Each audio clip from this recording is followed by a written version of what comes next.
giterane kizaba kiri ahantu bita Kayole. Buri muntu wese utuye muri Kenya n'utuye impande z'isi. Guys, nimba udafite ubushobozi bwo kuza hano muri Kenya, uzatanga amafaranga. Hano kuri channel yanjye ngiye hari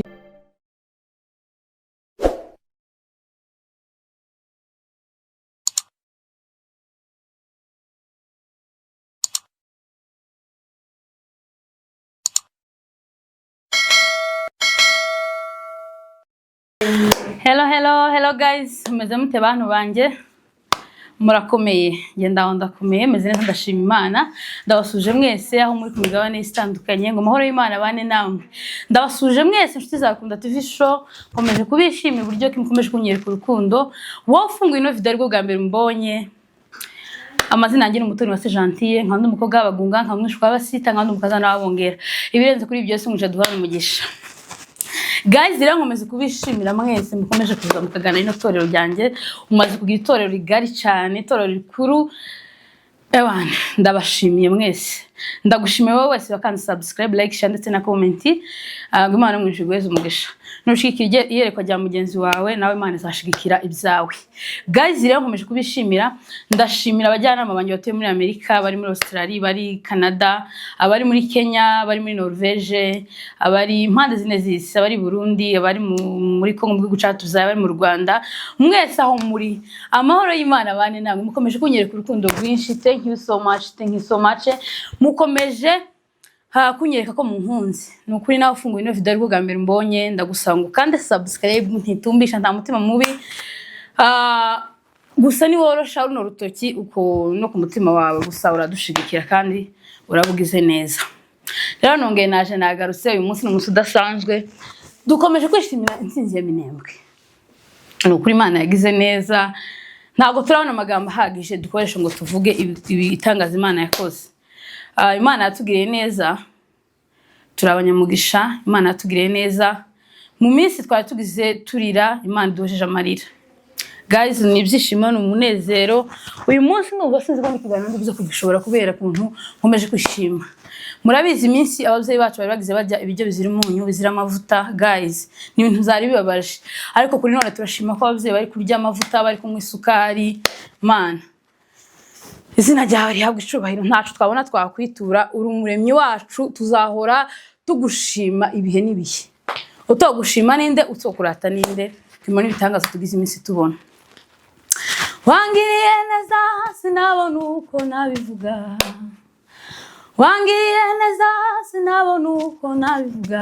Utagushima ninde, utakurata yava he? Nukuri reka nkomeze nshimire abantu bose bagize uruhare mu kuboneka ko amahoro iwacu. Nukuri muraba agaciro kuri twe. Twaravuze ngo usibye Imana yonyine yemeye gutanga Yesu Kristo maze adupfire, abandi ni M23 na twigwane wemeye kutwitangira. Nukuri Imana idakiranirwa ibaheza umugisha. Mpora mbasabira ibyiza ba data mwe, mpora mbasabira amahoro, mpora mbasabira umugisha. Nukuri ntacu mfite nabitura. Murabizi iminsi abantu baragize iminsi bahangayitse, ababyeyi bari basigaye bibaruka bakabura n'imiti, bakava bamwe bagapfa, bari basigaye basuka amada buri munsi. Ariko turashima Imana, aho Imana igejeje ikora turayishimiye kandi tuyishimiye ibyatubayeho ndetse tubiragije n'ibiri imbere. Haleluya. No kuvuga ngo nimba mubona ndirimba mugane wa yandirimbo nuko twabonye ukuboko kw'Imana, twabonye neza y'Imana itangaje. Nukuri twabonye neza y'Imana. Guys, rero ndatinze mu bintu byinshi. Dufite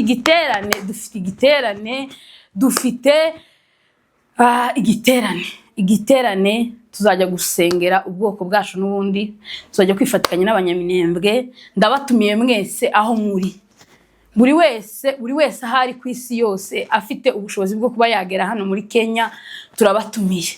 Turaza kubashiraho afishe muze kureba ahantu tuzaba turi ku minsi 26 y'ukwezi kwa karindwi. Tuzajya kwishimana n'abanyaminembwe, tuzaje kubafasha gusenga, tuzajya kubatabara. Nta butabazi buto buhaba.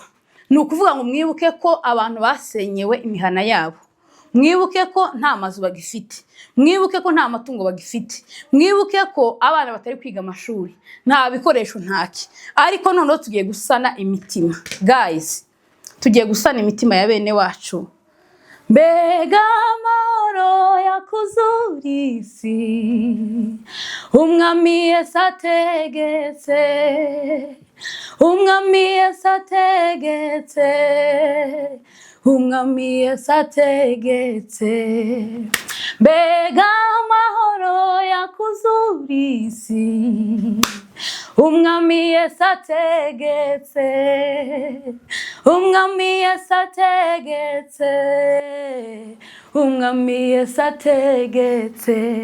Ko murabona ibyishimo dufite, ko murabona amahoro dufite mu mutima, nukubera ko iwacu kuri none hatuwe. Zabihe zari bikomeye warabihinduye Mana,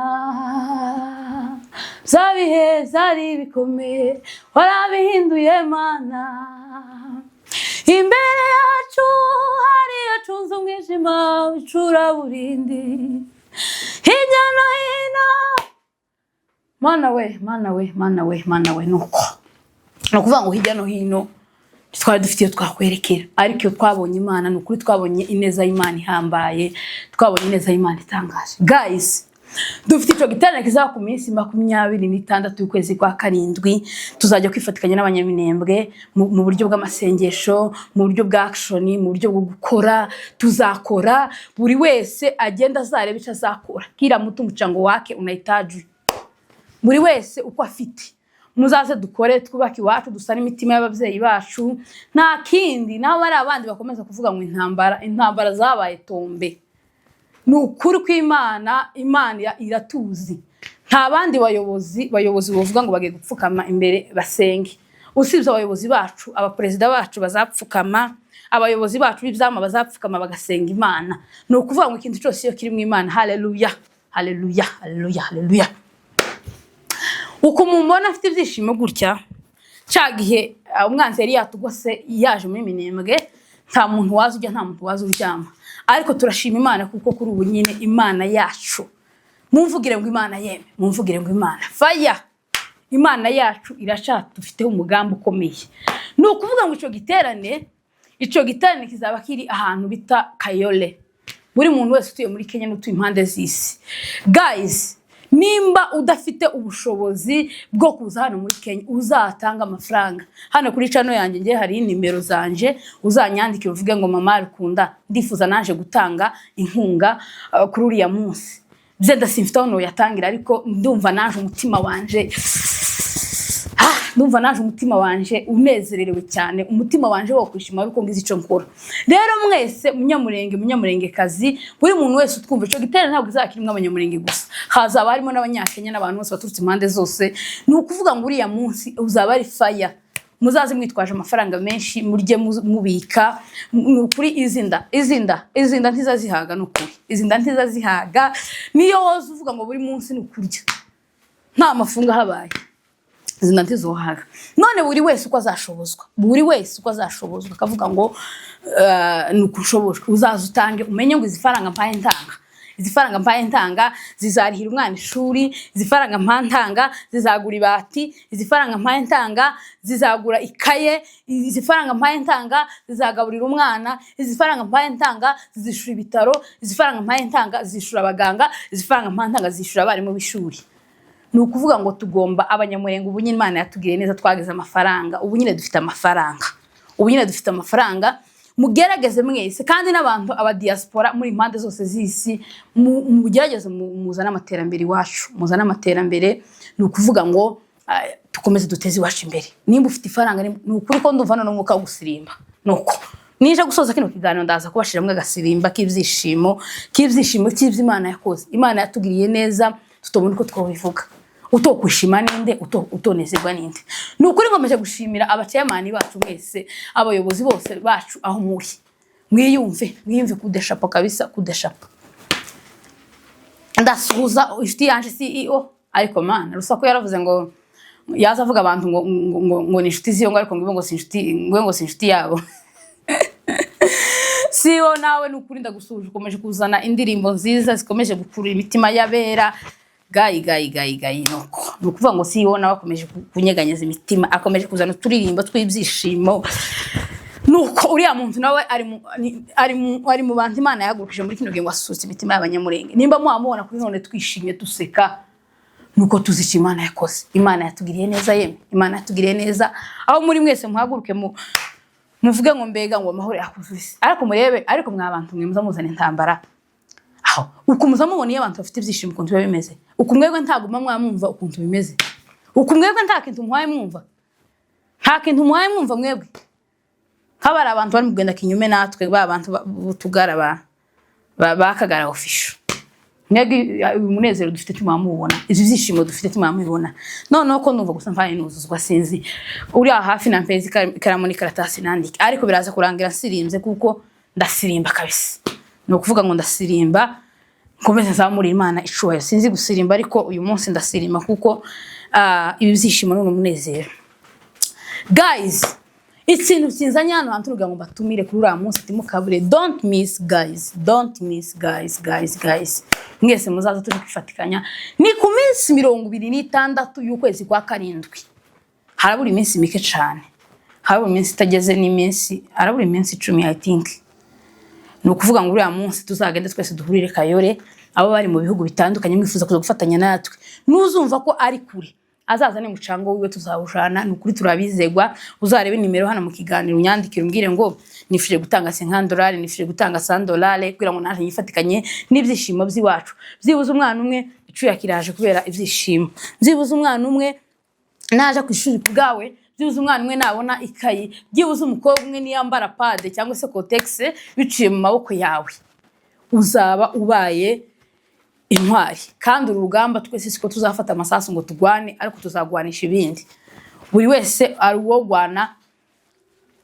gwanisha imbunde, hari wo gwanisha kuvuga, hari wo gwanisha ibikorwa, kandi twese urugamba twese tuzarutsinda kandi tuzarutsinda nishema. Guys, nkomeje kubishimira n'ukuri, nkomeje kwishimira abantu bakomeje kumfasha mu buryo bumwe n'ubundi. Hari abantu bari mu kumfasha n'ukuri. Yeme, izi microphone twambaye zirasaba amabuye, iyi kamera irasaba kugishura ibiki byose, ariko nkomeje gushimira abantu. Ariko man, abantu mukomeje kuntera inkunga n'ukuri. Imana ibaheze umugisha. Nta kintu mfite, ntaco mfite nabaha, ntaco mfite nubaha, ntaco mfite nabitura. Ariko ico nubaha conyine nishimwe ndore ndabashimiye mukomeje kunsupportinga mu buryo bumwe n'ubundi, mukomeje gutanga amafaranga yanyu. Mukama numva umuntu akamaganda kushira ibiganiro 2-3. Hari ubushize bamubwira ngo ibiganiro ngusigaje ngo nibingahe. Nukuvuga ngo ntago ari ngombwa ngo tuze kubivuga hano, ariko ari gihe biturenga tukavuga ngo se hari umuntu nanjye wontekereza akavuga ngo mba kugufasha. Nukuri mwabantu buri wese haza kuri Imana iziyasubiza, kandi muzamugira umutima wo gufatikanya, umutima buri gufashanya. Mugenzi wawe natera imbere ukabuza ko ari mu kuboko kwawe, nukuri kw'Imana imirimo twakoreye hano mu isi nizaduherekeza. Numfasha ngatera imbere nukuri. Ariko yeme yo kira giterane abantu ko baracitegura gutereka mpamagara umuntu umwe nuko iteguye kino giterane. Basi ko muhamagara twumve ukuntu yiteguye uyu mukutano, kandi yakonza kumufatisha idubu rimwe hano ndibaze ukuntu yiteguye kino giterane.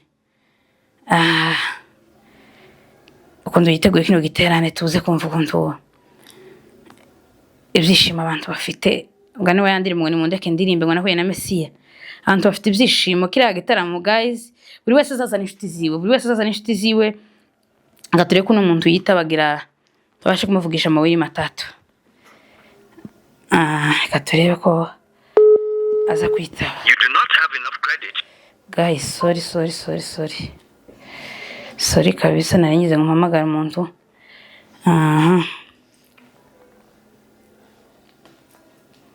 Naringize ngo mpamagare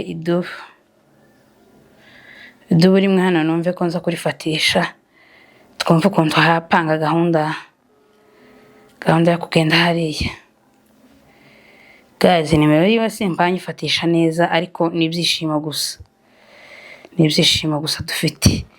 Ayo muntu simpanye mufatisha ni dubu. Naringize ngo nange guhamagara dubu rusaku ni dubu, ni inshuti yanje.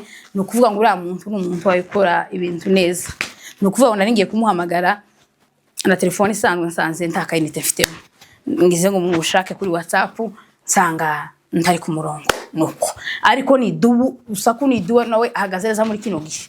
No kuvuga ngo twese tugomba kumva ibintu kimwe. Twese twumva ibintu kimwe kugira ngo ibintu bize kugenda neza. No kuvuga ngo ntibakadutere ngo natwe twitere ubwacu.